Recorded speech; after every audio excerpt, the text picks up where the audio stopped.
आई आज काय टिफिनला? आज आपण मटकी पेस्ट बनवूया. बरं. रात्री मी भिजत घातली होती. हां काल भिजत घातली होती सकाळी. हां रात्री मग तिला पाण्यातनं काढून बांधून ठेवली हां. आणि बघा आज सकाळी अशी मोड आली. हो. आणि मोड आलेल्या मटकीची उसळ खायला बी पौष्टिक असते. हां तुला डब्याला बी मोकळी बरी पडेल. हां.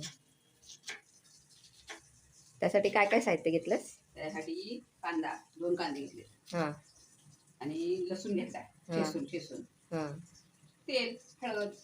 बरं आहे, साधं सोपं साधं सोपं आणि सरळ. सरळ पटकन होते. हो.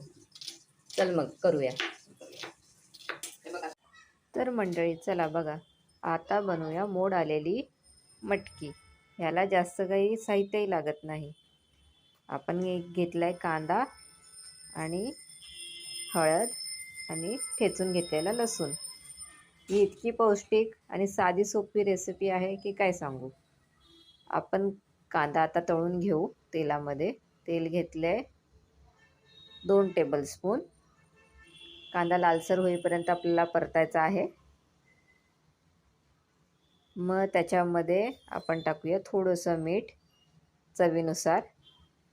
त्याच्यामुळे कांदा लवकर भाजलाही जाईल. इथे लसूण ठेचून घेते आई. हिने लसूण टाकला. आता हे तेलामध्ये छान परतूया.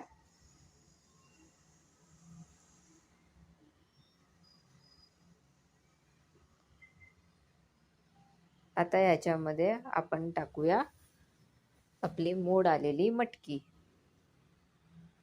ती पण तेलावर चांगली परतून घेऊया. याच्यात चिमूटभर हळद टाकली आहे आणि आपली रेसिपी तयार. कशी वाटली ही पौष्टिक साधी सोपी मटकी आम्हाला नक्की कळवा. आणि अशाच साध्या सोप्या रेसिपीजसाठी आमचे चॅनल सबस्क्राईब करा. थँक्यू.